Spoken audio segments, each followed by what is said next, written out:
What's up, guys? How's it going? It is Matt here.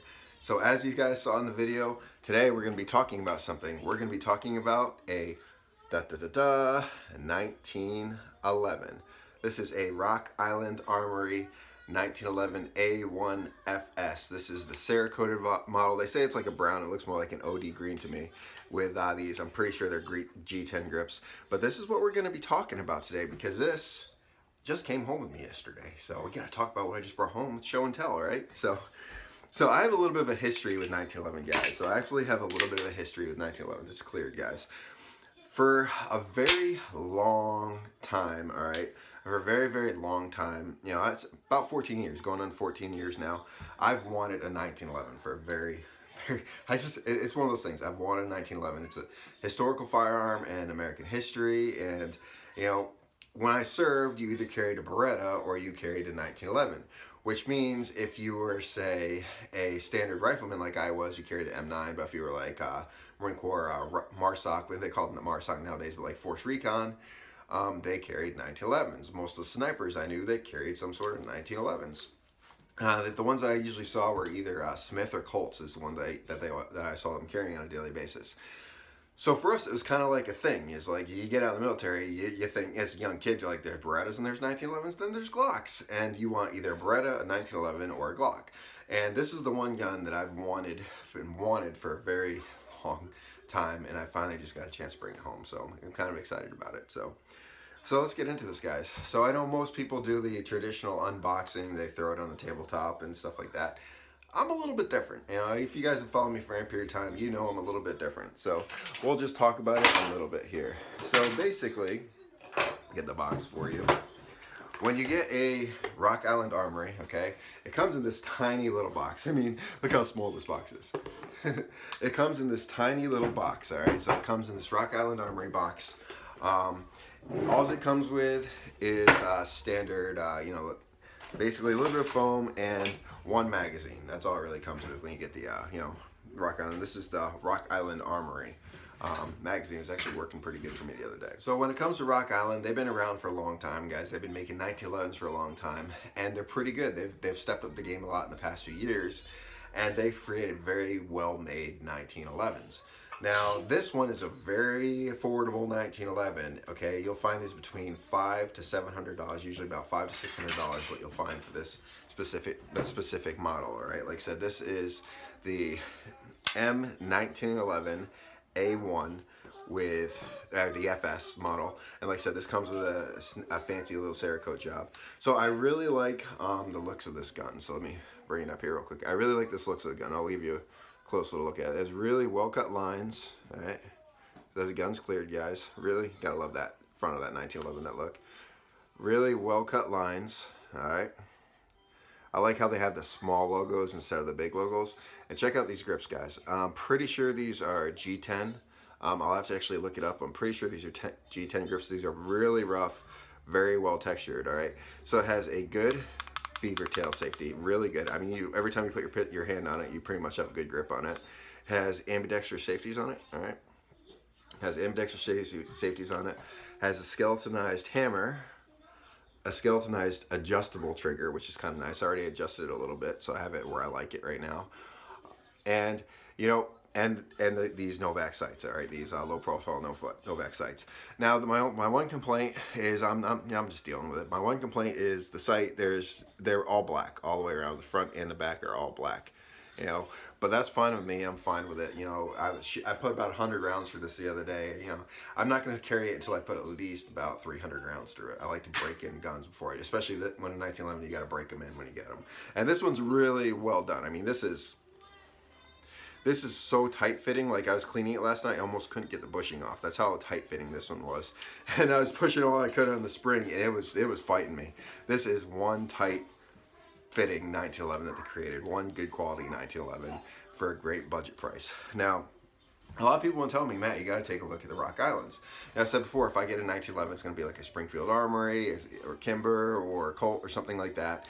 And I didn't really consider Rock Island until I've been looking at the stuff that they do, and they honestly make really good 1911s, and every single review I've seen on them, they make a good quality 1911. So I figured, what the hell, I'll give it a shot. And you know, and it's my kind of look. I love the Cerakote job. Okay, I love the Cerakote job. I love these grips. They're just really pretty. I mean, it's just kind of, it just goes together. I mean, just look at the, it's just like a really cool looking grip. All right, so let me give you a closer up on those. Oh, the camera zooms in. But together, the color scheme between this and this just really just, they go together really well. So I've just been so drawn to this pistol, and it's just like every time I see it. And the best part is, like I said, was the price. I mean, you can find these between $500 to $600 is what this is on the market. Okay, so $500 to $600 for a 1911 that pretty much has all the bells and whistles. You know, a lot of people complain about the sights. I'm fine with the sights. All right, you know, I have no problem with blacked out sights. Do I like something else? Yeah, I might like a little bit something else, but I'll have no problem with these. I'm probably not even going to change them because I like how they look. I really like how they look. If I did anything, which I probably won't do it, I might paint that a little bit. All right, but I'm probably not going to. When I took this out to the range the other day, like I said, I bought it yesterday. I was actually teaching a class yesterday. I had a basic pistol class. We're getting some people qualified so they can get their permit out here in Connecticut. Let's hope national reciprocity goes so everyone can carry it on a daily basis, right? But anyway, so I was getting them the permit, giving them the class, and we took a couple guns out just to test a few out. And I purchased this prior to the actual test. You know, it's kind of a nice little thing when you're working at a gun store. You can actually, you know, buy it and call it in yourself. It's funny when you're filling out the paperwork, you're like, yeah, that permit's name belongs to this. I'm like, yep, that's who it belongs to. But so it's kind of cool being able to do that. There's a lot of paperwork that goes into buying guns. So a lot of people that say, oh, blah, blah, blah, yeah, the loopholes, there's no such thing as a freaking loophole. All right, I've been selling guns long enough now that there's no such thing as a freaking loophole. All right, it's not easy to get a hold of guns. All right, it really isn't. But anyway, I digress there. So, you know, I got to basically call it in and, you know, get it all set up for myself, which is kind of cool. And, you know, then they were watching me, and it's like a practice for me because I practice on the paperwork and all that other stuff because I'm still relatively new at it.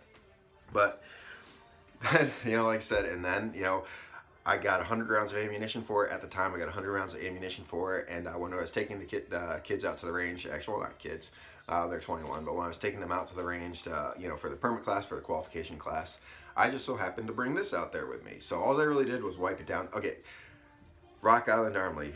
Holy smokes, okay, if you buy a 1911 from Rock Island Armory, it's a brand new one, it's wrapped tight in a plastic bag. The thing is like dripping, oozing with like oil.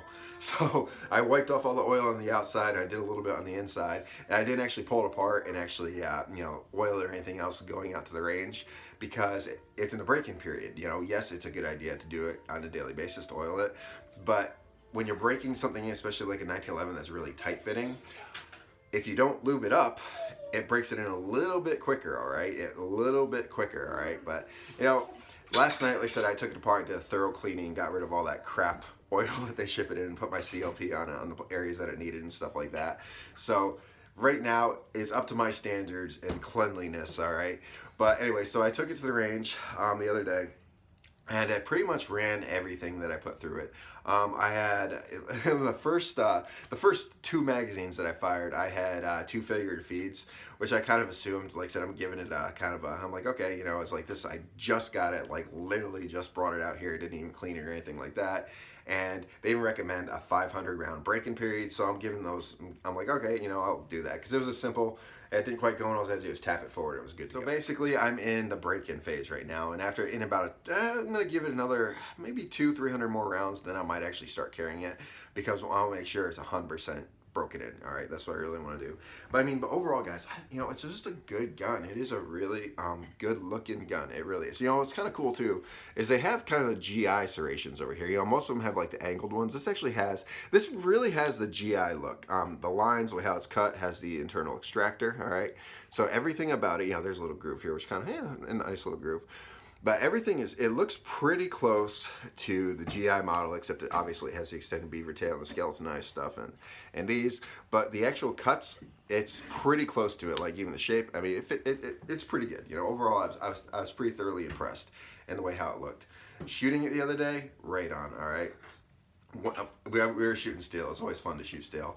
So one of these days I'll get someone to videotape it. It's tough when you're videotaping if you're doing a class or something like that, because I'm trying to teach a class. I'm trying to get these guys qualified, and a lot of people in those classes have never shot a gun before in their life, so I don't exactly want to put them on camera. One of these days maybe I'll get that on camera of me actually at the range shooting steel and stuff like that. But we'll see. We'll see if that comes up. All right. But basically, so I was at the range. We were shooting steel with it. Whatever freaking plate I pointed at, ting, ting, ting, ting, ting. My only issue is I sped it up a little bit because the trigger was so nice on it. I sped it up on one of the targets, and the big two I shot before it folded back out and came out like, oh come on, I need to let it come first. I got a little excited and a little machine gun my 1911 a little bit. But I mean overall, whatever I aimed at, I hit. Is pretty much I'd say it's a little bit of a 6 o'clock hold, not a bad 6 o'clock hold, but for me that's fine. This is a really sweet trigger. All right, so well. Really, really sweet trigger. All right, so very, very crisp. And look at this reset. Look at that. There's literally almost no take up. I adjusted it a little bit just to where I like it, but there's literally almost no take up. It's you just push it. There's a little bit of slop in it, and then you get there, you can feel it, and then just a sweet throw. And then look how short that is. All right, so this is it's a really nice trigger. It really is. And it is nice that's adjustable. Like I said, I can, take out as much tension as I want, but I've got it to really I like having a little bit of slop in the trigger, all right? I don't want such an air trigger like the other instructor I was at the range with the other day. She has a 1911 Commander, and she has such an air trigger that she was scared that anyone else would pick it up. They simply touch the trigger, it would go, and I actually shot it, and I was like, wow, that's a really light trigger. Me, I like having a little bit of play in it. It's just that I just like having a little bit of play, all right? But next to that, I mean, it's just, a great shooter. It was just everything. It's good. 1911s are fun to shoot, and a lot of people hate 1911s. They talk shit about 1911s, but if you actually pick one up and you actually shoot one, guys, I'm telling you, you're gonna enjoy them. I mean, 1911s are fun guns to shoot. They're very fun guns to shoot. Like I said, it's definitely a cool gun. So I picked up a couple things. Like I said, my only, a couple complaints when you get that. Like I said, it only comes with one mag. All right, so you got one 8-round mag from Arms Corps. So like I said, I went out and I picked up a Wilson Combat and a Kimber. I wanted to try them both. All right, so I got a Wilson Combat and a Kimber. Both of these are 8-round magazines. I got those, and I also picked up a customized holster. Our shop, Central Connecticut Arms, we actually have a holster guy that actually builds customizes holsters for us and stuff like that. So I decided to try out one of his holsters. So I got this one outside the waistband. This is, his name is, Kydex Holster Solutions. All right, so this guy's over here in Connecticut, and he does all the stuff. He stocks us up daily. So I got this. It's specifically designed for 1911. It's specifically designed for 1911. I liked it. It's got a nice little strap to it. It's got a nice little curve on it, so it holds pretty close to my body. I've tried it on a couple times right now. That's nice too, is they have the perfect alignment in there for the safety, so the safeties can't accidentally get knocked off. And they're positive safeties. They're not just gonna knock off easily. So they're positive safeties. So it goes in pretty good, and it has a nice click. Has really good retention. This is a heavy gun. I mean, it's a standard steel 1911, 5-inch 1911. It's a heavy gun. It has really nice retention, and it fits on my hip really well. So I'm kind of impressed with these holsters. So like I said, this guy, he's a Connecticut holster guy. Like I said, he does all the stuff in our shop. So I bought this, and I think it's pretty good. So I think it's it's a good holster, good gun. I actually ordered a dual mag pouch. That's coming from Bravo Concealment, a dual 1911 mag pouch. So hopefully it'll get here within a week. So we'll see. It's Christmas season, so there's no telling. Well, anyway, guys, I just want to share that with you. So this is my new baby. All right, this is my new gun. 45 ACP is my favorite caliber. It's always been my favorite caliber. And there's one gun that has to be, according to me, all right, it's one of my pet peeves. One gun that has to be a 45 and has to be a 5-inch barrel. A 1911. It just has to be for me. If anything else, then I'm not very interested in it. I like full-size 1911s. So this, I'm probably not going to be concealing this. All right, probably not going to be concealed carrying this. But when I'm at like the store and stuff like that, I'll probably have this on my hip magazines, because it's, I love 1911s. They're good guns. I love the 45. And I'm telling you guys, if you have never, for all the 1911 haters out there, or most people that are probably watching this aren't going to be the haters, but people that are kind of interested in it, guys, a lot of people talk crap about 1911s, and the truth is this, all right? If you pick one up and you actually shoot one, There's such a sweet shooter. Every single 1911 I've ever shot has always been just such a sweet, sweet shooter, all right? So why don't you go out, give it a try, pick up a 1911, friends gotta have one or something like that. There's so many out there.